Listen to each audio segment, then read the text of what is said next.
Principal को बुलवा लो, इसी लाइन पे खाली लाइव डिबेट कराते हैं कि धर्म क्या है। भारत धर्मों का देश है, धर्मों का देश है। तो एक एजेंडा चल रहा है। वहां पे देखा पंचायत भवन में मंदिर बना हुआ है, तो मैंने पूछा कि इसमें तो सब जाति धर्म के लोग होंगे गांव में। बोला हाँ, तो खाली मंदिर क्यों बना है? थाने में भी जाइए, संवैधानिक संस्था है, मंदिर बना हुआ है। तो ये लंबे समय से आरएसएस, आपका दिमाग जो हमारे कुछ लोग भी भटके हुए हैं।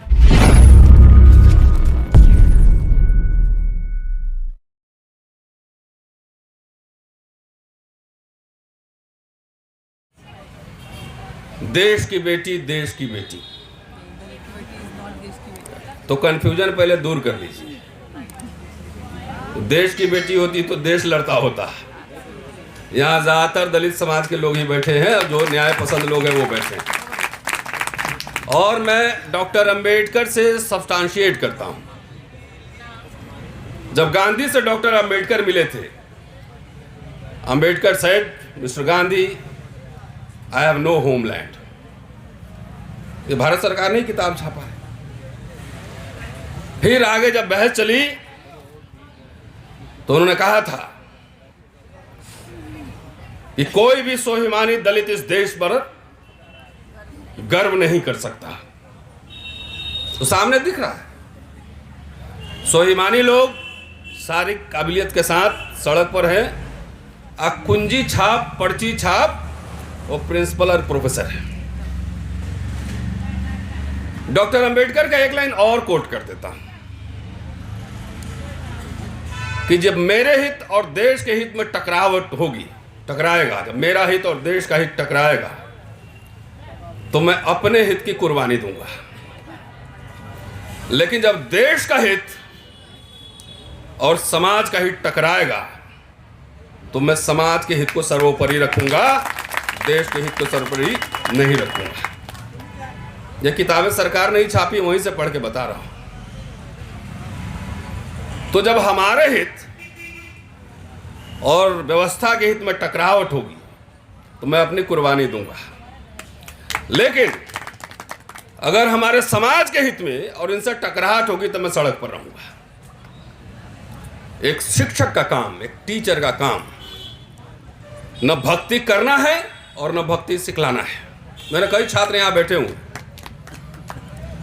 जब हम पढ़ाते हैं क्लास में, the first thing I argue with my students, question everything, why, when, where, how, what. आजकल जो है ना, भक्ति परंपरा में छाया हुआ है पूरा। Don't question anything, if you are questioning anything you will be punished. तो हम लोग पनिश, तो कोई बात नहीं है, मैं तो परमानेंट हूं, मुझे निकालने में दिक्कत हो रही है। आ जाओ वहीं पे, कुंजी छापो, तुमसे डरता नहीं मैं। अरे इतना आसान थोड़ा ही है, लड़ लेंगे, फिर लड़ेंगे। बहुत नेताओं पे भी चर्चा हुई अभी। भाई ऐसा है, आप लोग से मेरा रिक्वेस्ट है कि नेताओं को इज्जत करिए। वो कह रहे हैं कि जब हम पूरा देश का हुक्मरान बन जाएंगे, देश का सब कब्जा कर लेंगे, तो उस दिन सबका अधिकार दिला देंगे, सम्मान दिला देंगे, सब कुछ दिला देंगे, इनको वाइस चांसलर बनवा देंगे। हाँ, उसके पहले नहीं, मतलब 100% लेंगे, और नहीं तो जो है, जो भी है उसको खत्म कर लेंगे। तो इतना डिस्ट्रक्टिव आइडिया के साथ हमारे लीडर्स। कैसे बनोगे, फॉर्मूला नहीं है कुछ भी, उसका कोई फॉर्मूला नहीं। तो उन पर रहम कीजिए। और मुझे लगता है कि जब समाज और राजनीति में टकराहट होगी तो समाज हर समय आगे रहता है। उदाहरण है जिग्नेश, 2 अप्रैल का आंदोलन, लीडर नहीं थे कहीं, रोस्टर का आंदोलन यहीं से शुरू हुआ। आप आए थे उस प्रोग्राम में, आप आए थे। 1 साल तैयारी की गई। हमारे नेता जब 5 तारीख को हम लोग जीत लिए तो 6 तारीख को ट्वीट आता है। तो उनको छोड़ दीजिए, समाज जागृत कीजिए उनको। भाई एमएलए एमपी तो 200-400 ही बनना है, लाखों लोगों को नौकरियां मिल सकती हैं, लाखों लोग को रोजगार मिल सकता है। तो हमारी लड़ाई लाखों लोगों की है, एक आदमी की व्यक्तिगत मुक्ति की नहीं। तो इसलिए थोड़ा रहम करना है, उनको छोड़ दीजिए जिस हाल में। विश्वविद्यालय क्या होते हैं? सिर्फ क्लासरूम होते हैं? विश्वविद्यालय विश्व शब्द से बना है, वर्ल्ड, विश्व, यूनिवर्स। यूनिवर्स का क्या मतलब है? कि दुनिया भर की तमाम आइडियोलॉजीज यहां आएंगी, जाएंगी, यहां डिबेट्स होंगे, यहां संघ भी रहेगा, यहां वामपंथ भी रहेगा, समाजवादी भी रहेंगे, अंबेडकरवादी भी रहेंगे। यह होता है विश्वविद्यालय का मतलब। फेमिनिस्ट भी रहेंगे, पैट्रियार्क भी रहेंगे। डेमोक्रेसी का मतलब यह नहीं है कि हम सब एक विचारधारा मानते हैं और एक साथ रहते हैं। डेमोक्रेसी का मतलब यही है कि हम अलग अलग विचारधारा मानते हैं, तब भी हम साथ रहते हैं। यही लोकशाही है। लेकिन एक संघ परिवार की सरकार, मैं संघ परिवार ही कह रहा हूं और उनको बधाई भी देता हूं। ये कांशीराम जी ने सोशल इंजीनियरिंग का जो फॉर्मूला दिया था, हमारे लोग भूल गए, लेकिन संघ परिवार ने सीख लिया। एक उधर ट्राइबल सीएम बना लिया। लो, एक एक चाहिए ना, समाज हमारा एक नेता खाली चाहिए, मंत्री चाहिए, बाकी मरो जिए तुम जानो। तो एक यादव भी बना दिया उधर, एक इधर डेप्यूटी सीएम दलित भी बना दिया। तो उसका चेहरा देख के खुश हो। नौकरी की क्या जरूरत है? रोजगार की क्या जरूरत है? तो इस मामले में वो इंजीनियरिंग आरएसएस वालों ने सीख लिया। हमारे लोग बैक गियर में चल रहे हैं। जो आंदोलन जिसको करना चाहिए, देखिए, हक, हकूक, अंबेडकरवाद क्या है? Dignity, equality and dignity. और मैं दलित इसलिए कहा कि यह जिम्मेदारी सबसे पहले इस देश के दलितों की है कि वो इक्वालिटी के लिए और डिग्निटी के लिए सबसे पहले आगे फ्रंट पर आके लड़े, क्योंकि इसका विक्टिम जो है सबसे ज्यादा वही है। बाकी सब लोग का स्वागत है, न्याय पसंद जितने लोग हैं सबका स्वागत है। हम बहुत गंभीर दौर से गुजर रहे हैं। हमारा मिडिल क्लास, उसको बुर्जोजी बोलते हैं, मिडिल क्लास हमारा नहीं होगा तो हमारे संगठनों को और नेताओं को चंदा देने वाला भी लोग नहीं रहेगा। कैसे चलाओगे? जो लोग सवाल करने वाले लोग हैं, सवाल करने का मतलब सबसे सवाल किया जाएगा। हमें लोग कहते हैं कि मैं अमुक पार्टी का डिफेंड कर रहा हूं, इसको डिफेंड कर रहा हूं, मुझे कुछ दलाली मिल गया है। हमारे दलित सब ही कहता है, व्हाट्सएपिया सब,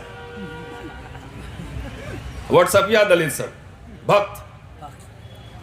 अरे तो मैं दलाली करता होता किसी सिस्टम का तो मैं वाइस चांसलर होता, अभी मैं लोकसभा में होता, मैं राज्यसभा में होता। ये 5 साल से मेरा छुट्टी रोका हुआ है, मेरा प्रमोशन रुका हुआ है, 4 मुकदमे लादे हुए हैं। तो ऐसा कोई दलाली होता है क्या?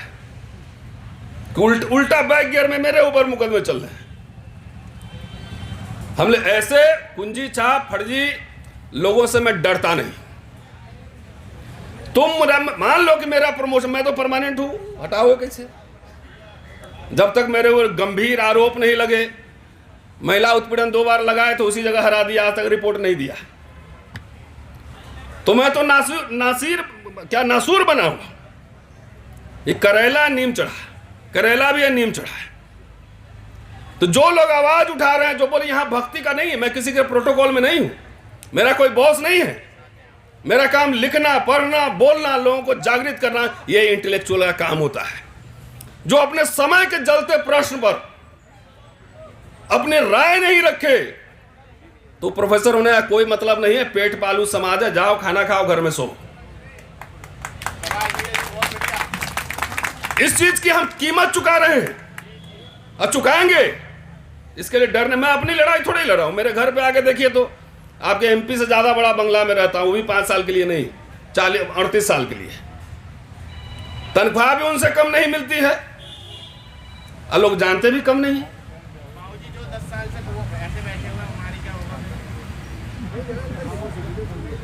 ये लड़ाई व्यक्तिगत नहीं, किसके लिए लड़ाई कॉस्ट पे की जा रही है। गिरफ्तार भी कराओगे, मुकदमे भी करोगे, क्यों? Why? Because we are raising serious question. ये देश नेता अपने कुर्सी बचाने में लगा हुआ है। हम लोग देश को जो है आरएसएस के कब्जे से मुक्त कराने की लड़ाई लड़ रहे हैं, विश्वविद्यालय और देश दोनों को। ये समझ लीजिए, जिस तरीके से दिल्ली, बाकी तो दूरस्थ प्रदेश छोड़ दीजिए, जिस तरह दिल्ली में लग रहा है दो देश है, बटा हुआ है। 500 मीटर की दूरी हमारे कॉलेज में और दौलत राम कॉलेज 500 मीटर, आधा किलोमीटर। तो आपको दो देश नहीं दिख रहा है, एक जगह कोई और कानून है, एक जगह कोई और कानून है। मैं तो दावा कर रहा हूं कि जितने ये प्रिंसिपल सब बने हुए अपना बायोडाटा लेकर आओ, जरा क्या क्या लिखा है दिखाओ, जरा दिखाओ ना, तुम्हारी मेरिट देखते हैं।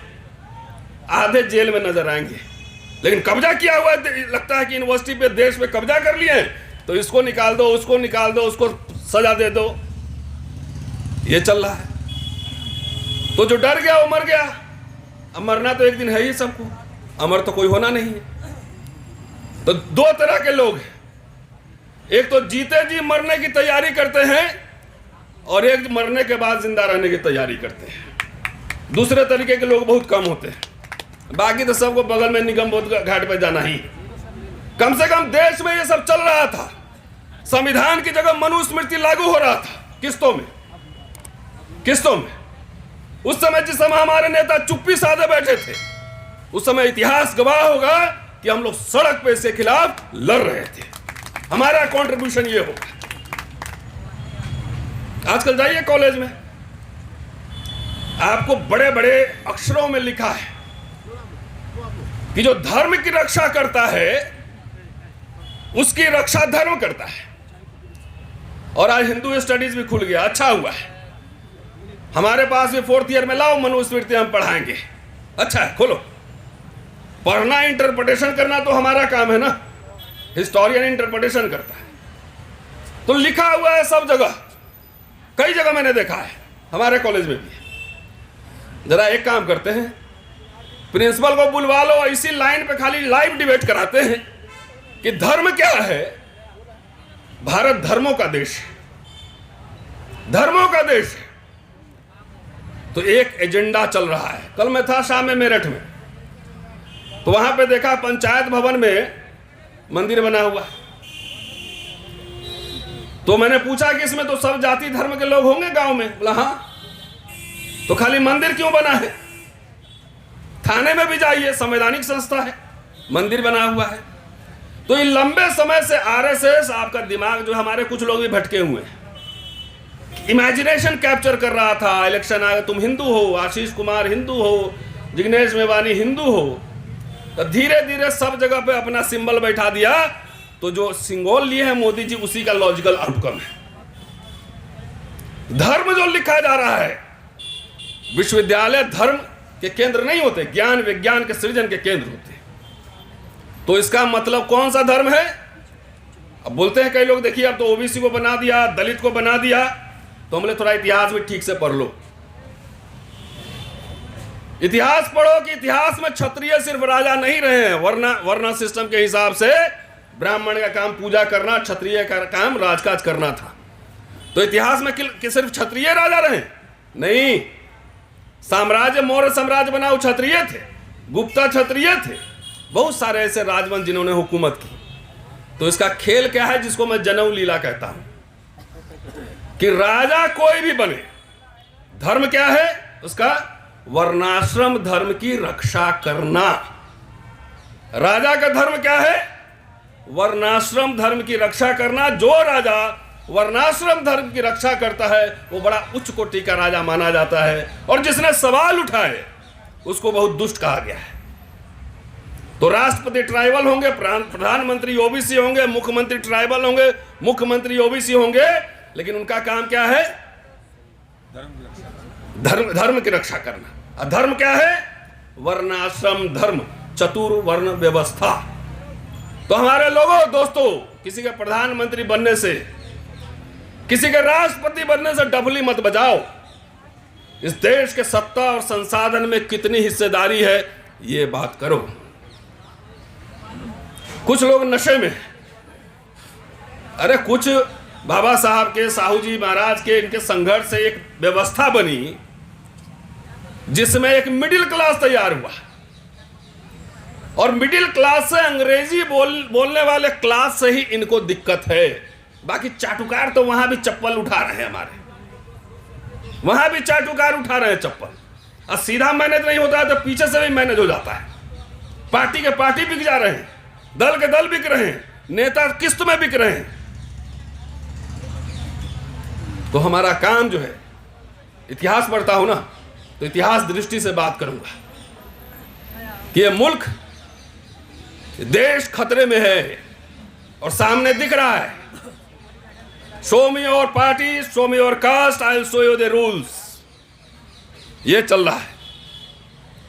नेता अभी देखिए, सब तो है ही, बोलेगा बाहर से देखेगा तो सब बोलेगा अरे ट्राइबल लेडी राष्ट्रपति हैं, ओबीसी तो है ही प्रधानमंत्री। लेकिन देश के संसाधन में आपका कितना रिप्रेजेंटेशन है? सिर्फ दिल्ली विश्वविद्यालय में 70 कॉलेज होंगे, सिर्फ एक कॉलेज में एक दलित प्रिंसिपल है, एक कॉलेज में। आपके प्रोफेसर कहां हैं? ये क्यों खत्म करना चाहता है रिजर्वेशन? ये क्यों क्रीमी लेयर लाना चाहता है?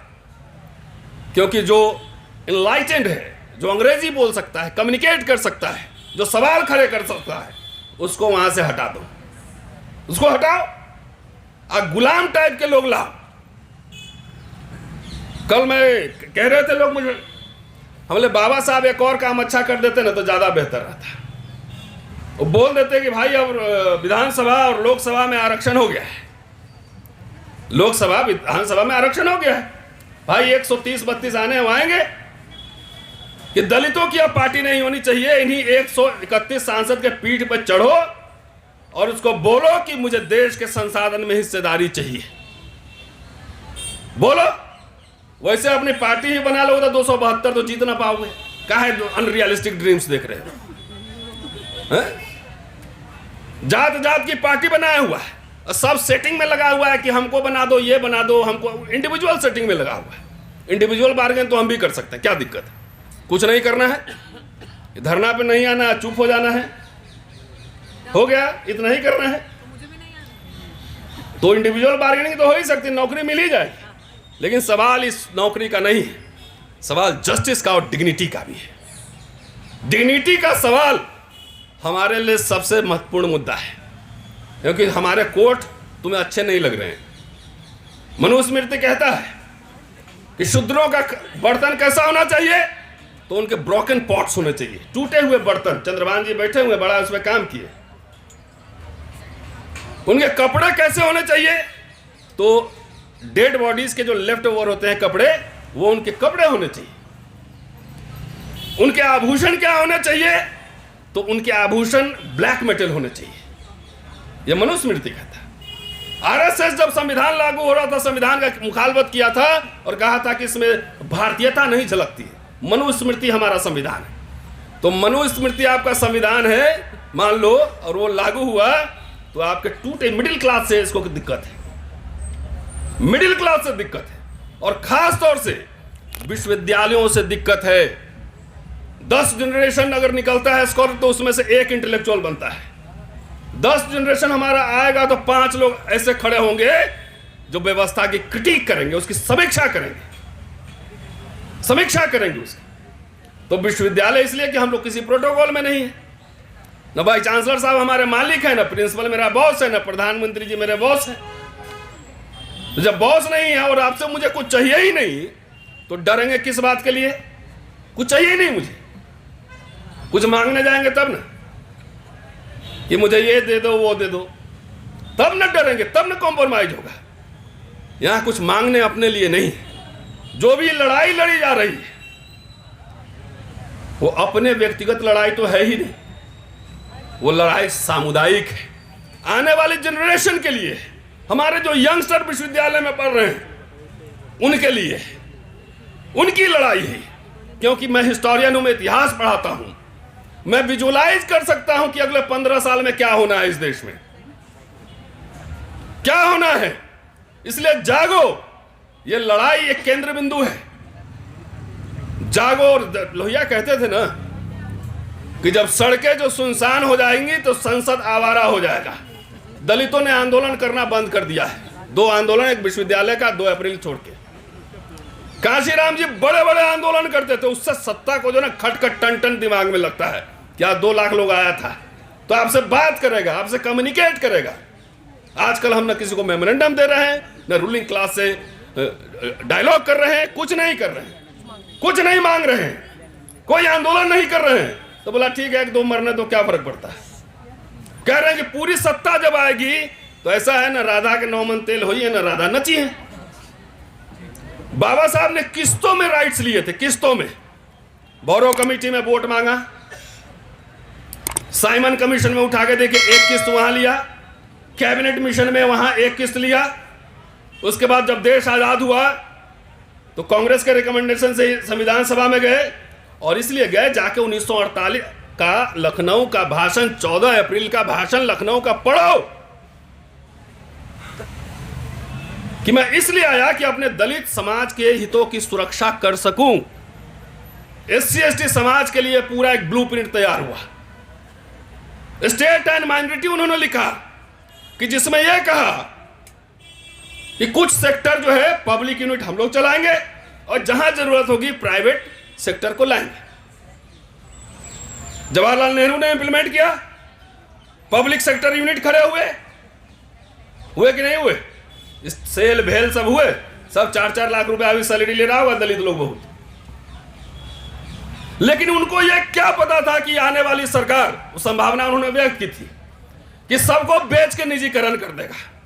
किसी नेता के मुद्दे पर निजीकरण का सवाल है ये सवाल अपने नेताओं से पूछिए। अरे उनको तो जो करना है ईमानदारी से वो कर रहे हैं, उनका काम है मेरा दमन करना, हमारा दमन करना, and they are doing it perfectly. हमारे किसी नेता में सब सीट एडजस्टमेंट करता है, खाली सीट एडजस्टमेंट करता है। पार्लियामेंट सेशन चल रहा है, समाज अगर बटा नहीं होता, जात जात के नेता नहीं बनाया होता, तो जाके उनके पीठ पर बैठते बोलते पार्लियामेंट में बोलो नहीं तो तुम्हारे कॉन्स्टिट्यूएंसी में आके हरवाएंगे तुमको। हमने नेताओं पर लगाम लगाना छोड़ दिया है। बाबा साहब वही कॉन्स्टिट्यूएंट असेंबली के भाषण में कहते हैं कि राजनीति में भक्ति जो है वो तानाशाही की ओर ले जाने वाला मार्ग है। धर्म में मुक्ति का मार्ग हो सकता है, लेकिन राजनीति में भक्ति नहीं। तो आजकल राजनीति में भक्ति का काल चल रहा है, उसमें हम लोग कुछ टिमटिमाते हुए लोग हैं जो उस पर टन टन मार रहे हैं कि इससे तुम्हारी मुक्ति नहीं। दोस्तों, जिग्नेश को सुनने आया था, लेकिन मास्टर आदमी वो बोलने की आदत है, खड़ा कर दिए, बोल दिए। तो ये समझिए जरा सा, नशा जो है, नशा, राजनीति का मतलब इलेक्शन नहीं होता है। If I am speaking something here, this is also part of politics, because I am giving alternative idea.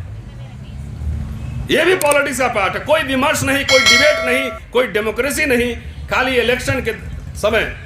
और शिव जी से तो मेरा पुराना प्यार है, तो देख के हमारे गॉड लगते हैं। तो इलेक्शन के समय जैसे शिव जी के बराती में उठता है ना पिशाच नर, भभूत लगा के, पूरा लगा के एकदम भांग पीते सब बारात में जाता है, तो इसी ना सिर्फ इलेक्शन के समय शिव जी के बराती मत बनिए। राजनीति रोज होती है, लिख कर होती है, बोल कर होती है, सवाल उठाकर होती है। हम जिस समाज को जागृत कर रहे हैं उस समाज का लाभ कौन लेगा? आखिर राजनीतिक दल लेगा। और वही कह रहा है कि आंदोलन मत करो, कुछ मत करो, सिर्फ आओ मुझे वोट दो चुपके से। ऐसे नहीं होता है। ये अधिकार और सम्मान हर समय जंग में लड़के जीते जाते हैं, मुफ्त का कहीं कोई गिफ्ट नहीं मिलता है। तो ये वैचारिक जंग है, इस बात को समझिए। रितु सिंह एक घटना नहीं, ये सिंबल है, संकेत है, ये संकेत है कि ये जारी रहेगी। शुक्रिया, जय भीम।